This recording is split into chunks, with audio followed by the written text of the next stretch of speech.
बेटा हम लोग आज टेस्ट कर रहे हैं किसके, अलग अलग अमीन्स के। तो अगर हमारे पास प्राइमरी अमीन है तो उसको बाकी सारे अमीन से हम अलग देख सकते हैं। मान लो हमारे पास लिक्विड है और हमें नहीं पता इसमें प्राइमरी अमीन है, सेकेंडरी है या टर्शरी है, तो हम क्या करेंगे, उसमें क्लोरोफॉर्म और क्यूएच डालेंगे। उसमें क्लोरोफॉर्म और क्यूएच डालेंगे।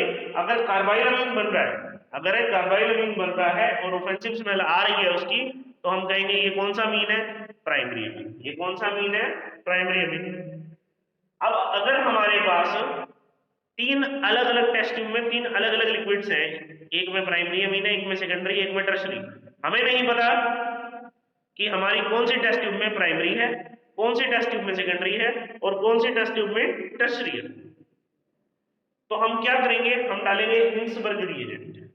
अगर हिंसबर्ग रिएजेंट डालने पर रिएक्शन हो रही है, अगर हिंसबर्ग रिएजेंट डालने पर रिएक्शन हो रही है, तो इट मींस कि अमीन जो है वो प्राइमरी या सेकेंडरी है, टर्शरी तो है नहीं। अगर रिएक्शन नहीं होएगी तो टर्शरी है, अगर रिएक्शन नहीं होएगी तो टर्शरी है, और अगर रिएक्शन हो रही है तो या तो प्राइमरी है या फिर सेकेंडरी। अब इन दोनों में डिफरेंशिएट कैसे करें कि कौन सा प्राइमरी है कौन सा सेकेंडरी है, तो हिंसबर्ग रिएजेंट डालने के बाद अगर जो सॉलिड बन रहा है तुम्हारा वो सोल्यूबल है NaOH में, वो सोल्यूबल है NaOH में, तो प्राइमरी है, नहीं तो वो क्या है, सेकेंडरी है। क्योंकि primary amine benzene sulfonyl chloride यानी कि हिंसबर्ग रिएजेंट के साथ एन एल्काइल बेंजीन सल्फोनामाइड बनाते हैं जो कि सोल्यूबल होता है NaOH में, लेकिन सेकेंडरी अमीन इनसोल्यूबल सब्सटेंस बनाते हैं जो कि क्या होता है, NN डाइएल्काइल बेंजीन सल्फोनामाइड।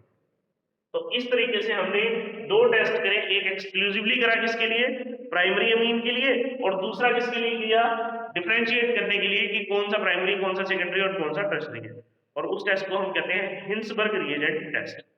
अब हम बात करते हैं एक्सक्लूसिवली एरोमेटिक अमीन्स के लिए। एक बार देखते हैं, देखो हमने क्या करा, हम टेस्ट कर रहे हैं एरोमेटिक अमीन का। हमने टेस्ट किसका करना है बेटा, एरोमेटिक अमीन का। एरोमेटिक अमीन में हम सिंपल क्या करते हैं, दो स्टेप में करते हैं प्रोसेस। पहले स्टेप में डाइजोटाइजेशन करते हैं यानी कि डाइजोनियम साल्ट बनाते हैं, और दूसरे स्टेप में कपलिंग रिएक्शन करते हैं उस डाइजोनियम साल्ट की। तो अगर इन दोनों प्रोसेस से हमारा जो प्रोडक्ट है वो पैरा अमीनो एजोबेंजीन बन रहा है, इट मींस हमारे को येलो ऑरेंज कलर की डाई मिल रही है। तो अगर डाई मिल रही है एनिलीन से, इट मींस कि डाई टेस्ट पॉजिटिव है, और जो कंपाउंड है हमारा वो क्या है, एरोमेटिक। डाइजोटाइजेशन में क्या होता है, एनिलीन को HNO2 से रिएक्ट करवाया जाता है 0 से 5 डिग्री सेल्सियस पर, तो बेंजीन डाइजोनियम क्लोराइड बनता है, बेंजीन डाइजोनियम क्लोराइड बनता है। ये बेंजीन डाइजोनियम क्लोराइड जो है बेटा, ये जो बेंजीन डाइजोनियम क्लोराइड है, ये दोबारा एनिलीन से रिएक्ट करता है, HCl बाहर निकलेगा और एक बॉन्ड इधर चला जाएगा, N डबल बॉन्ड N की फॉर्मेशन होगी जो कि क्या है, एजो ग्रुप है। तो इसका नाम क्या हो गया, पैरा अमीनो एजोबेंजीन। तो अगर पैरा अमीनो एजोबेंजीन बन रहा है एनिलीन से, इट मींस एनिलीन प्रेजेंट है, सीधी सी बात, इट मींस एनिलीन प्रेजेंट है। तो हम यहाँ पर दो चीजों का यूज कर रहे हैं, एक यूज कर रहे हैं किसका, डाइजोटाइजेशन रिएक्शन का, और दूसरा यूज किसका कर रहे हैं, कपलिंग रिएक्शन। एक यूज कर रहे हैं बेटा डाइजोटाइजेशन का और दूसरा किसका।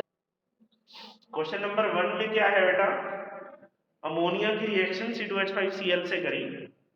अमोनिया जैसे ही C2H5Cl से रिएक्ट करेगा, H इधर से Cl इधर से, HCl बाहर, और प्राइमरी अमीन बनेगा।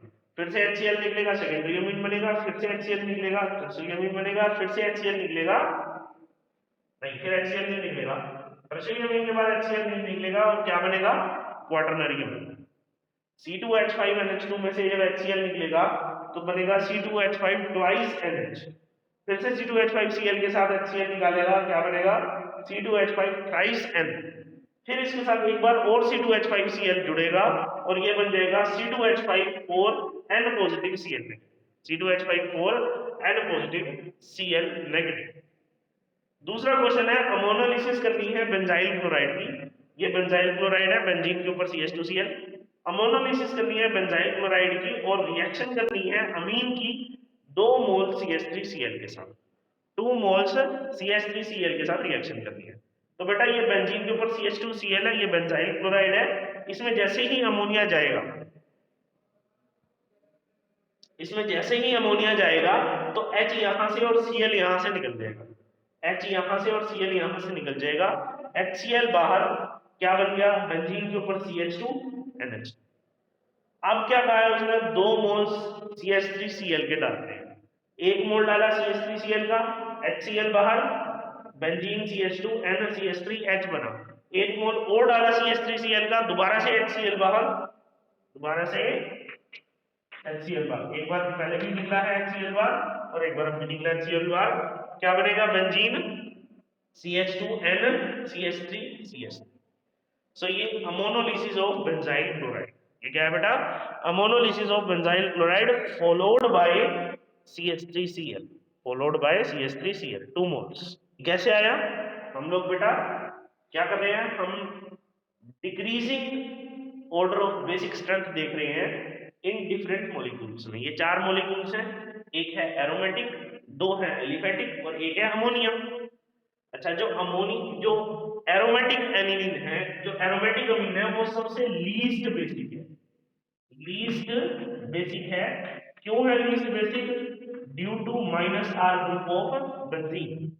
जो बेंजीन है वो -R से अपनी तरफ इलेक्ट्रॉन सारे के सारे खींच रहा है, जिसकी वजह से इलेक्ट्रॉन की अवेलेबिलिटी कम हो रही है और बेसिक कैरेक्टर क्या हो रहा है, डिक्रीज हो रहा है। तो सबसे कम बेसिक कौन सा है, ये वाला। दूसरी बात, जो एलिफेटिक अमीन्स है, ये दोनों एलिफेटिक अमीन्स है बेटा, ये दोनों एलिफेटिक अमीन्स हैं, ये सबसे ज्यादा बेसिक होंगे, ये मोस्ट बेसिक होंगे। ये क्या होंगे बेटा, मोस्ट बेसिक। और उसके पीछे रीजन क्या है, +I। यहां पर एक कार्बन चेन है, 2 कार्बन की एक कार्बन चेन है, और यहां पर 2 कार्बन की 2 कार्बन चेन है, जो कि इलेक्ट्रॉन डेंसिटी नाइट्रोजन पर बढ़ा देंगी और उनका बेसिक कैरेक्टर क्या हो जाएगा, ज्यादा। इसीलिए इन दोनों का जो बेसिक कैरेक्टर है सबसे ज्यादा है। बीच में आ जाएगा अमोनिया। अब सी और बी में से देखें तो एक है प्राइमरी, एक है सेकेंडरी, और हमने ये देखा है कि secondary is more basic as compare to primary. Secondary is more basic as compare to primary. इसीलिए जो सी है, जो कि सेकेंडरी है, वो सबसे ज्यादा बेसिक हो गया। सी जो कि सेकेंडरी है वो सबसे ज्यादा बेसिक हो गया, बी उससे कम, और अमोनिया उससे कम, और एरोमेटिक अमीन सबसे कम basic. So this is about the aromatic amines, different basic strength, different basic strength